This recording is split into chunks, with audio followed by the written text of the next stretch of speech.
Hi and welcome to another video here at Cross Stitch TV. I'm Ruth and I'm the editor of the World of Cross Stitching magazine.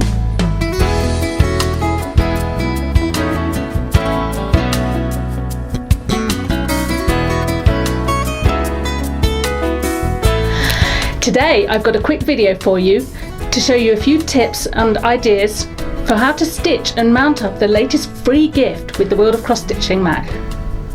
In issue 194 we've got a super cute Christmas card kit featuring lovable Fuzzy Moon.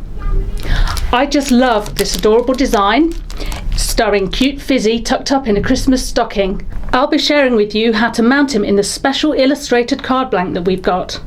But first, let me share some stitching tips. So, Fizzy's stitched on 16 count Aida. It's supplied in your kit. But maybe you're not used to stitching on 16 count, and maybe you're more familiar with using 14 count Aida. It is important to use the 16 count Aida fabric, as if you switch to 14, your project will finish up a different size and that it won't fit the special aperture that we've provided. Another tip when working with 16 count is to do with helping with fractional stitches. And as there are a few in this Fizzy design, you might want to try this. It can help to switch to a sharper needle when working on finer fabrics like this, as they'll help you be able to pierce the Aida block more easily. So look out for a chenille needle.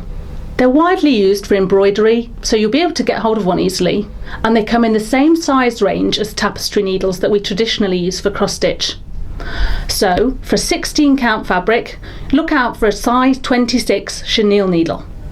So let's get started with how to mount your cute Fizzy Moon stitching in the shaped aperture card. So you can see the difference in this comparison with two pieces of the same 16 count Aida that's in your stitch kit. One on the dark fabric like my cardigan here, where the holes are much more easy to see, and then this on a pale background just like some white paper. The holes are much trickier to see. As you can see then, I've taken my Fizzy Moon stitching, worked on that 16 count Aida, and trimmed the Aida neatly with my fabric scissors and pressed it flat to remove the creases from whilst I was stitching. This card aperture in your kit has been exclusively created with an adorable Fizzy Moon illustration for us at the World of Cross Stitching, so you can be sure your card is truly special.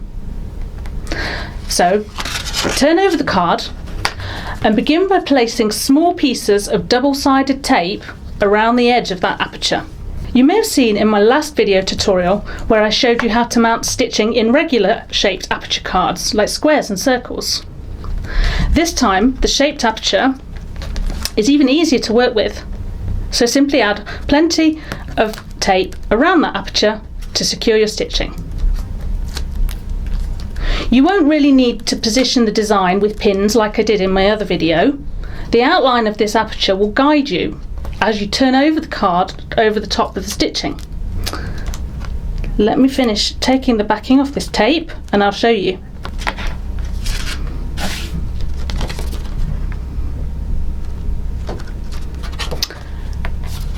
I like to mount my designs this way up from the top so I can see the exact placement that I need.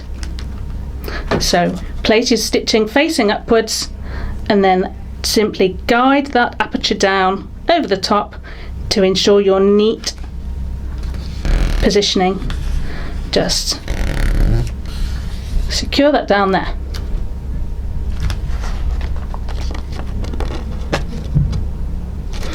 Of course, the other advantage with this kit is that the inside of the card blank is white, so there's no danger of any coloured layer showing through the unstitched areas. You may remember from the other video that I used a piece of white paper in the back to line the back of my stitching when I use coloured aperture cards. No need for that here. Really quickly I can just stick down this inside of the card blank with more double-sided tape. Finish off with another piece there too.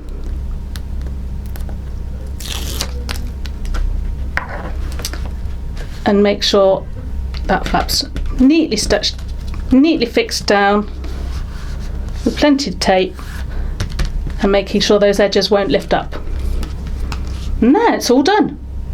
So thank you for watching my video today about making your cute Fuzzy Moon Christmas card. I hope you'll enjoy stitching him and enjoy sending him to someone special. Do let us know how you get on with your designs. I'd love to hear from you, and watch out for more videos from the world of cross stitching and Cross Stitch TV.